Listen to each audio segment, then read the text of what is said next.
السلام عليكم ورحمة الله وبركاته. الحمد لله رب العالمين، وبه نستعين على أمور الدنيا والدين، والصلاة والسلام على أشرف الأنبياء والمرسلين وعلى آله وصحبه أجمعين. أشهد أن لا إله إلا الله وحده لا شريك له، وأشهد أن محمدا عبده ورسوله. أما بعد، muslimin muslimat yang dirahmati oleh Allah Subhanahu wa taala,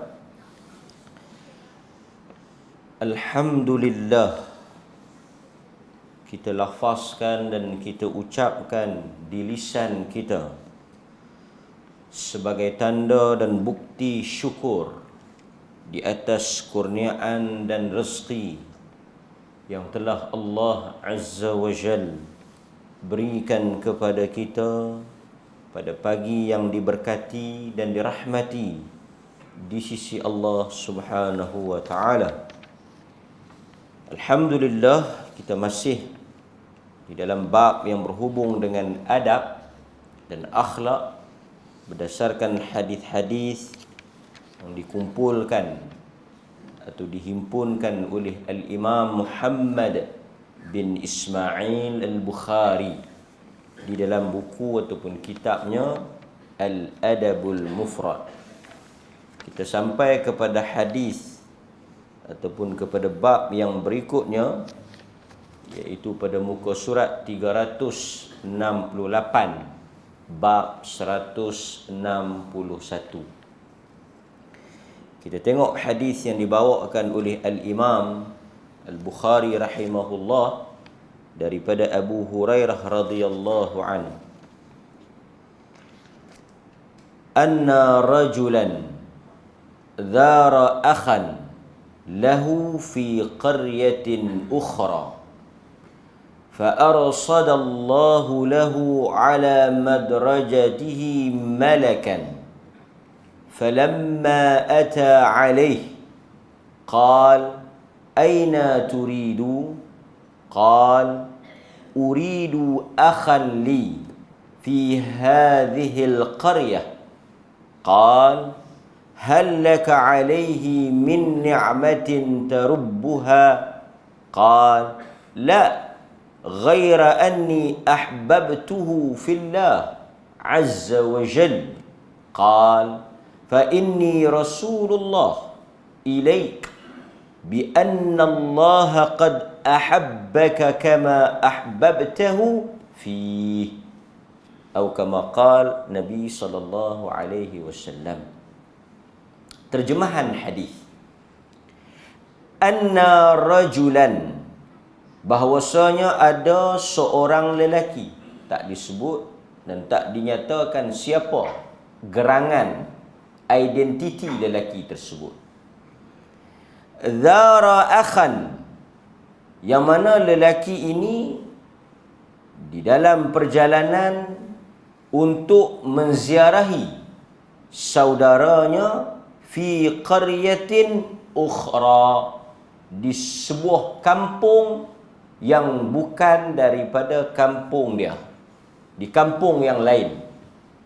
Dia telah menempuh satu perjalanan yang agak jauh untuk berjumpa dan menziarahi, bertemu, melawat saudaranya yang berada di satu kampung atau negeri yang lain.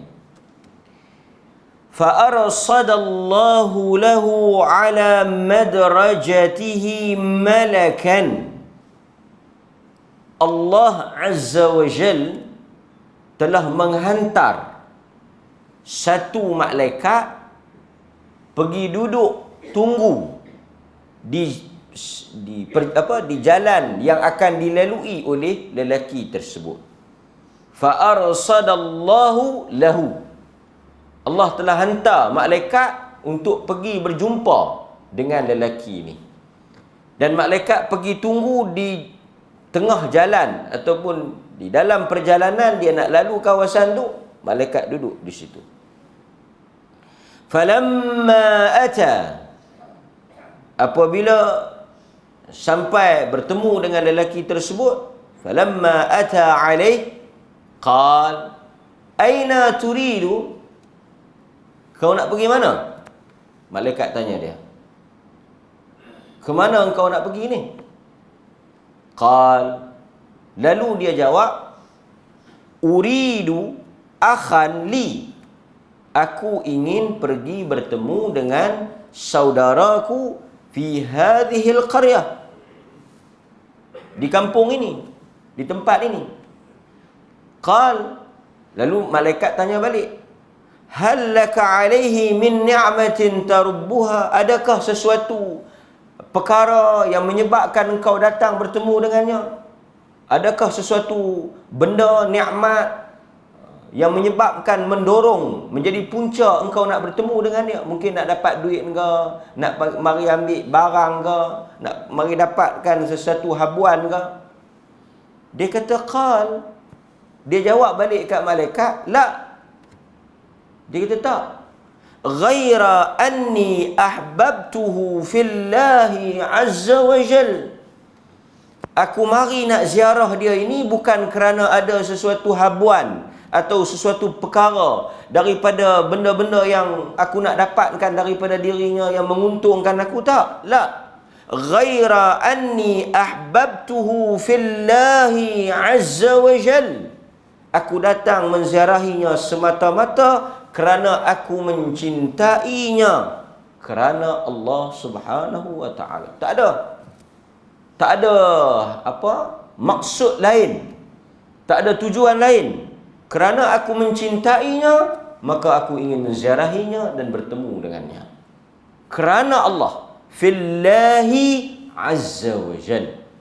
Dia kata tak ada apa yang akan aku dapat. Aku mari ini menempuh perjalanan yang jauh ini untuk bertemu dengan dia semata-mata kerana Allah. Aku kasih pada dia, saudara aku. Qal, lalu dijawab oleh malaikat yang diutuskan oleh Allah. Dia kata, fa inni Rasulullah. Maka sesungguhnya aku nak bagi tahu kepada engkau, aku ini Rasul, wakil, utusan daripada Allah. Malaikat ni Rasulullah lah. Maksudnya Rasulullah itu, Rasul artinya utusan. Allah lah.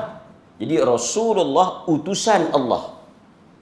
Aku ialah utusan yang dihantar, diperintahkan oleh Allah ilaika, kepada engkau. Bi annallaha, sesungguhnya aku nak bagi tahu dekat engkau, Allah Azza wa Jal qad ahabbaka kama ahbabtahu fi, oleh kerana engkau mencintai saudaramu, tidak ada sebab dan tujuan keduniaan, bukan kerana habuan yang akan engkau dapat, kau mencintai dan menziarahinya kerana Allah, maka aku mewakili Allah nak bagi tahu dekat engkau bahawa sesungguhnya Allah mencintai engkau seperti mana engkau mencintai saudaramu.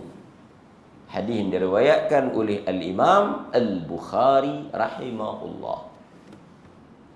Hadis ini diriwayatkan oleh Al-Imam Al-Bukhari seperti mana yang kita baca dalam Adabul Mufrad. Di kalangan para ulama, mereka menjadikan hadis ini yang pertama, keutamaan, kelebihan dan keistimewaan yang diperolehi oleh seseorang manusia yang saling cinta mencintai, kasih mengasihi kerana Allah. Itu poin yang paling besar. Kita kasih dan cinta kerana Allah. Kerana apa tuan-tuan? Secara tabi'inya, secara semula jadinya atau secara normalnya, biasanya manusia mencintai seseorang di atas beberapa sebab. Yang biasanya manusia ni bila dia sayang, dia cinta, kebiasaannya didorong oleh sesuatu perkara yang menguntungkan dirinya. Jadi sebab itu bila Nabi sebut kepada Abu Dhar, Nabi kata ke Abu Dhar, kasihanilah, cintailah, sayangilah orang miskin. Nabi pesan kepada Abu Dhar ada beberapa wasiat. Abu Dhar kata ada beberapa perkara yang Nabi pesan kepada aku. Antaranya, Nabi kata dekat Abu Dhar, sayang orang miskin. Para ulama apabila menghuraikan hadis ni, menyebut bahawa kenapa Nabi menyebut supaya Abu Dhar mengasihi orang miskin. Kenapa Nabi tak sebut mengasihi orang kaya?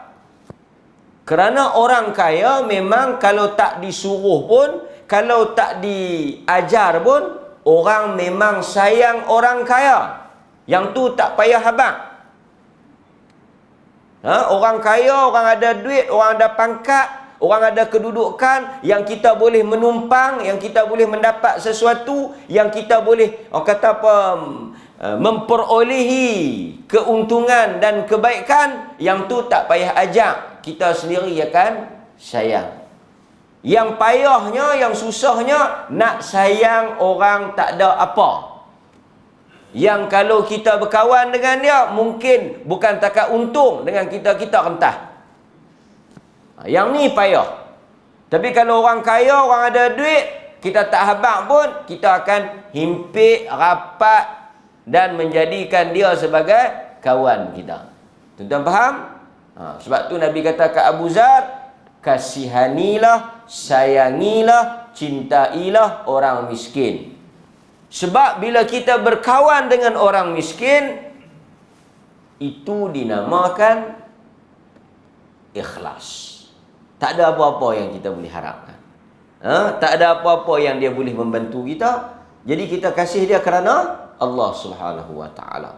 Jadi Al-Imam Nawawi rahimahullah, dia menyebut bahawa hadis ini ialah dalil keutamaan besarnya kalau kita saling berkasih sayang kerana Allah. Kan, pasal itu ada hadis yang tuan-tuan selalu baca tu.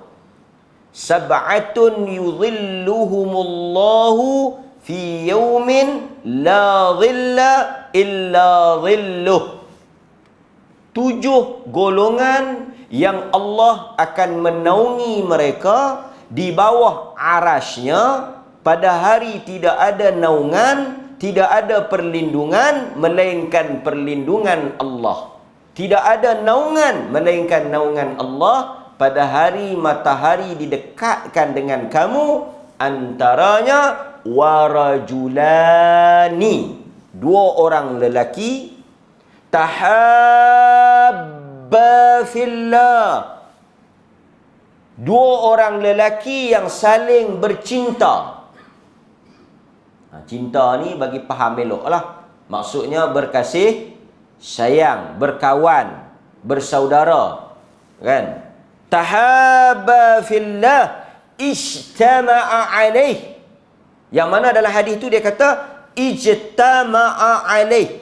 Mereka bertemu, berkumpul kerana Allah, wa tafarraqa alaih, dan mereka berpisah juga kerana Allah.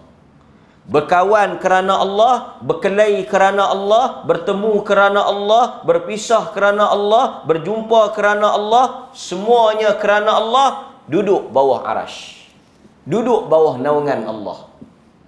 Selamat daripada panas matahari. Tak kena apa yang kena pada orang lain di hari akhirat di padang mahsyar.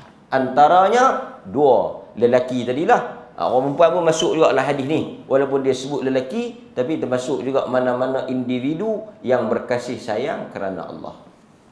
Apatah lagi tuan-tuan, dalam hadis ni juga para ulama menyatakan kelebihan ziarah orang yang jauh, saudara kita. Bukan orang sakit ni. Sakit tajuk lain. Yang ni sihat. Kelebihan ziarah orang sakit tu isu lain. Yang ni orang sihat. Ada kawan kita duduk jauh, kita pergi dekat dia. Ni kawan saya duduk ada di Perak ni, saya nak pergi ustaz hujung minggu ni. Pasal apa? Dia kata derian duduk banyak. Tu tak aci. Yang tu hang beli derian ya. Kan? Kita pergi ni tak ada sebab, kerana Allah. Bukan senang tuan-tuan. Habis 3-4 hari agak jalan. Kan? ATF walaupun separuh umur warga mah pun boleh tahan juga agak. Kan? Nak pergi. Bukan nak boleh apa. Habis sangat pun dia nak jamu. Tu pun kalau dia jamu, kalau dia tak jamu, lagi jahanam. Kan? Macam ni. Bukan senang ni nak pergi. Tapi tuan-tuan baguslah kan. Dengar ada kawan-kawan. Kan? Pergi ziarah. Bahkan lebih hebat tuan-tuan, ada di kalangan kita yang setelah bapa ataupun ibunya meninggal dunia, dia pergi ziarah kawan bapa dia. Ini antara sunnah. Ini antara ajaran Islam. Agama ajar umat dia, kalau bapa dia ada kawan baik, mak dia ada kawan baik, bapa dia mati, mak dia mati, dia tahu. Kata tu kawan bapa dia. Dia pergi ziarah. Dia tak berkawan dengan kawan tu, bapa dia yang kawan dengan kawan tu. Tapi bila bapa dia mati, dia pergi ziarah. Dia meneruskan hubungan ukhuwah dengan kawan bapa dia tu. Dia ni hebat. Seperti mana dia, apa kelebihan dia? Sesiapa yang berbuat baik kepada kawan bapaknya, seperti dia berbuat baik kepada bapaknya ketika hidup. Kan? Ini peluang dia lah. Jadi bila dia kata, bila malaikat tanya ada sebab tak kau pergi ni, dia kata tak. Mana tahu kawan hang panggil ni ada nak bagi apa-apa ke, atau ada apa-apa hang nak dapat ke? Dia kata tak. Memang aku pergi ni kerana Allah. Jadi tuan-tuan, apa yang malaikat kata balik kepada dia? Sebab itu hadirin mukminin, hadis ni juga boleh dijadikan dalil besarnya sesuatu amalan yang dibuat ikhlas kerana Allah. Dan kita tuan-tuan bukan tak pernah buat. Banyak tuan-tuan buat. Antaranya apa dia? Menziarahi saudara yang panggil makan kenduri. Selalunya makan kenduri lah. Kan? Pergi jauh-jauh ni, nak pergi mana ni? Saya nak pergi Johor. Kawan saya ada buat kenduri. Dia panggil saya. Jadi saya pun lama tak jumpa dia, saya nak pergi ziarah. Bukan nak makan sangat pun. Lauk kenduri yang dia jamu tu, dia perlih pun banyak. Kalau kata kita makan dia perlih pun, untung sik banyak mana dah. Kan? Nak pi tak padan nak makan kenduri banyak tu, dengan kita nak pi punyalah jauh. Kan? Masa kita, duit kita, tenaga kita apa semua, semata-mata takkan nak makan sepinggan. Itu yang berbungkus balik tu. Kan? Dia tahan kena bungkus aku mejoh ni, tak padan sepinggan ni. Kan? Tapi kebanyakan kita tuan-tuan, bukanlah 100%, 100% pi tu kerana kawan kita tu. Jadi kuranglah kadar iman kita tu, kan? Alang-alang. Selalunya alang-alang lah. Dia nak pi, saya pun memang lama tak pi, saya pi lah. Bukan nak pi makan kenduri sangat, bukanlah kerana dia tu sangat, tapi bolehlah aku pi jalan-jalan sama. Jadi dia tak solid.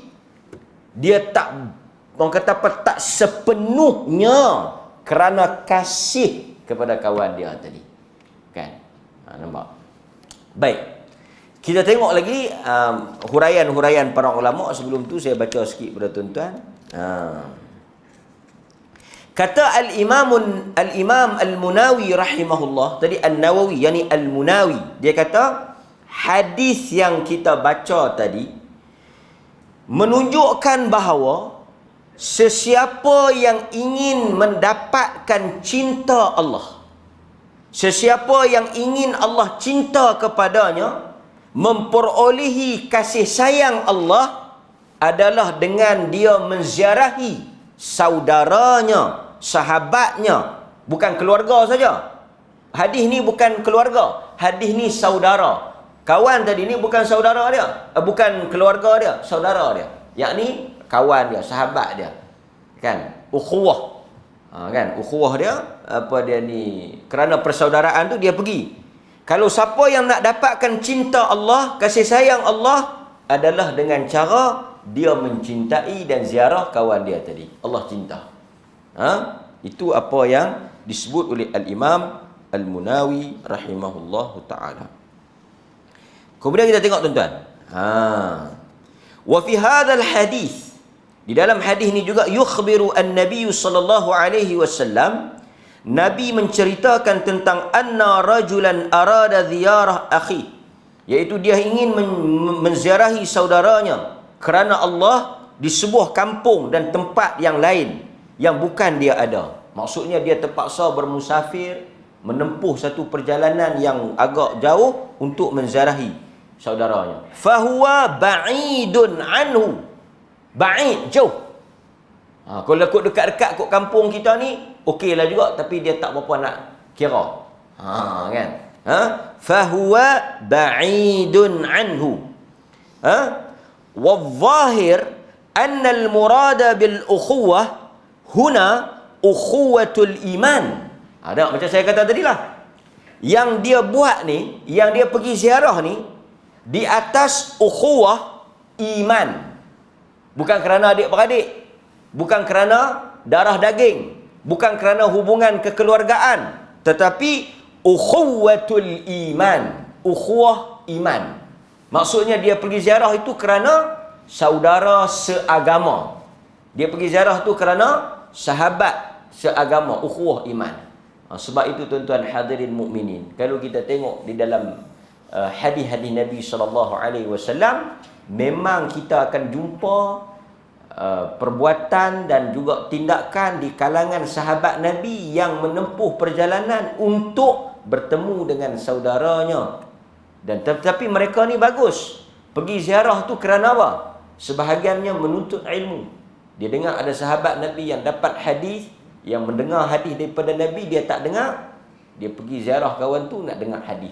Yang ni pun okey. Kan? Nampak? Dia kata la ukhuwatun nasab. Bukan kerana ukhuwah nasab, bukan kerana keluarga, bukan kerana family. Kalau keluarga, family ni biasa. Tapi yang ni kerana ukhuwah iman. Fa'adda Allah subhanahu wa hayya'a wa aq'ada fi at-tariq dhalika ar-rajul adh-dha malikan. Dia kata Allah hantar malaikat pergi duduk, tunggu dia di tengah jalan.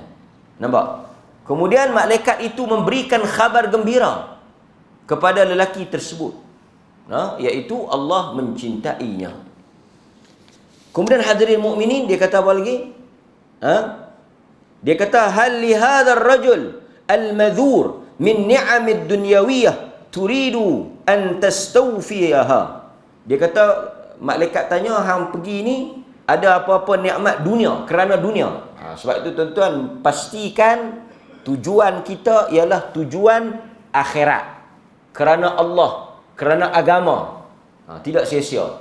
Dan satu lagi tuan-tuan, apabila kita buat perbuatan yang kadang-kadang tuan-tuan kita tak baca hadis, kita tak tahu pun kelebihan ni, kita tak pernah dengar pun cerita ni, tapi memang kita punya perangai suka ziarah orang. Tuan-tuan mukminin rahimakumullah, saya nak bagi tahunya, kadang-kadang rugi perbuatan-perbuatan yang kita buat itu kita tidak niatkan kerana Allah. Dia jadi perbuatan biasa. Macam tuan-tuan pergi makan kenduri. Tuan-tuan pergi makan kenduri, kebanyakan tuan-tuan dan saya sendiri juga mungkin kita jadikan benda tu adat. Kita pergi makan kenduri, tapi makan kenduri ni orang panggil ni pelik segi, orang kata apa pula, kan? Lepas tu bila memang kita ni jadikan memenuhi jemputan kenduri itu ialah budaya orang Melayu, adat setempat. Dia tak jadikan benda tu, dia tak anggap kata bila dia pergi makan kenduri tu dia memenuhi hak seorang Muslim, dia menunaikan tanggungjawab sesama Muslim, dia menunaikan sunnah Nabi, dia menjadikan benda tu sebagai suatu daripada suruhan Allah. Jadi benda tu dia tak jadi ibadat, dia jadi adat. Jadi bila kita contoh, bila kita pergi makan kenduri, kita jadikan benda tu sebagai ibadah, maka berapa kenduri yang kita pergi pun kita memperoleh pahala. Siapa yang pergi makan kenduri ni? Ini hak orang Muslim, orang panggil aku kena pergi. Ni sunnah Nabi. Nabi kalau orang panggil dia tak tolak, dia akan hadir sedaya upaya. Kalau dia tak ada halangan, dia tak ada masalah, maka kita pun pergi. 7-8 kenduri kita penat, kita letih, kita tak larat, habis duit apa masa kita, tapi dianggap sebagai ibadah. Tapi kalau pergi adat dia, aku kena pergi ni, dulu aku kenduri dia mai, tak elok sehari pula. Aku nak kenduri pula lepas ni, kalau aku panggil dia tak mau mai pula. Dia kalau halal lagu tu, boleh lagu tu. Boleh hak dunia tu saja, tak dapat apa. Tak dapat apa pun. Baik. Kita sambung balik. Dia kata mesti diniatkan untuk akhirat, kan? Berikutnya, dia kata lagi Allah Subhanahu wa taala meredai dan mencintai lelaki tersebut. Dan bila Allah cinta kepada kita, dia sebut lagi di sini, dia kata apabila seseorang itu dicintai oleh Allah, Allah akan memanggil malaikat, memberitahu kepada malaikat bahawa Allah mencintai dia. Malaikat pun mencintai dia, dan malaikat akan memanggil seluruh penduduk langit dan mengarahkan penduduk langit untuk mencintai dia. Maksudnya kita dapat cinta Allah dan malaikat keseluruhannya mencintai kita. Dan seseorang yang dicintai oleh Allah akan dipelihara kehidupan dia. Itu besarnya, kan? Nampak? Kemudian hadirin mukminin juga, kalau kita tengok dalam hadis yang lain daripada Ubadah bin As-Samit, dia ada sebut satu hadis yang tuan-tuan semua patut menjadikan dia pegangan, yang diriwayatkan oleh Imam Ahmad, dan kata Syekh Shu'aib Al-Arnaud, hadis ni sahih. Haqqat mahabbati lilmutahabbina fiyya wa haqqat mahabbati limutazawirina fiyya wa haqqat mahabbati limutabadilina fiyya wa haqqat mahabbati limutasadiqina fiyya wal mutawassilin. Ini hadis ni diriwayatkan oleh Imam Ahmad. Aku cinta kepada orang yang saling cinta, mencintai kerana aku. Ada beberapa golongan yang Tuhan kata, aku sungguh-sungguh cinta dekat dia. Haqqat mahabbati. Aku sangat cinta dan dia mendapat kecintaan aku. Siapa dia? Nombor satu, orang yang saling berkasih sayang kerana Allah. Lil mutahabbina fiyya. Fiyya tu kerana aku. Aku cinta dia. Aku cinta mereka dua. Aku cinta orang yang cinta kerana aku. Itu satu. Yang kedua, lil mutadzawirin fiyya. Aku cinta kepada orang yang saling menziarahi kerana aku. Dua orang. Orang yang saling cinta mencintai kerana Allah, golongan yang pertama. Golongan yang kedua, orang yang saling menziarahi kerana Allah. Nampak? Kerana Allah. Dua. Yang ketiga, lil mutabadzilin, iaitu orang yang saling apa dia? Derma menderma, saling sedekah bersedekah, saling beri memberi. Wal mutasadiqin wal mutawassilin, dan yang saling menghubungkan. Maksudnya orang yang saling memberi, orang yang saling sedekah bersedekah, dan mutabazilin mutasadiqin ni saling hulur menghulur, beri memberi. Tapi syarat dia fiyya, kerana aku. Dan orang yang menyambungkan silaturahim juga kerana aku. Jadi ada beberapa golongan yang disebut oleh Nabi SAW dalam hadis riwayat Imam Ahmad yang Tuhan cinta kepada mereka. Antaranya lil mutadzawirin, yang saling ziarah menziarahi. Jadi tak perlu tunggu hari raya. Kalau tuan-tuan teringat, tuan-tuan pergi dekat saudara tuan-tuan. Dan tidak disyaratkan. Yang ni bukan cerita sakit ni, cerita sihat. Cerita sihat. Okey, baik.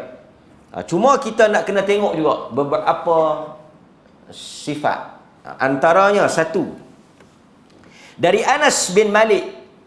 Yang ni bagi kita yang nak menerima tetamu ni, bila dia mai, kita jangan anggap kata satu bala. Mai pula dah habis kopi-kopi aku ni.